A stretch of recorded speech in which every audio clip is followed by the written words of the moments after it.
Pahinga sa kalsada, pititong pataas sa pagkain ng gamit dala-dala. Laban sa init, ulan at pagod na katawan. Para sa pamilya, lahat makakayanan.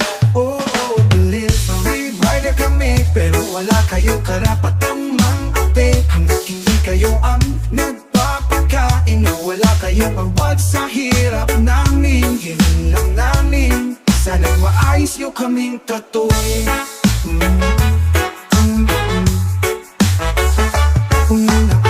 Alalahanin ang bawat biyahe, kung ipalang sapak upang buhay bumuti.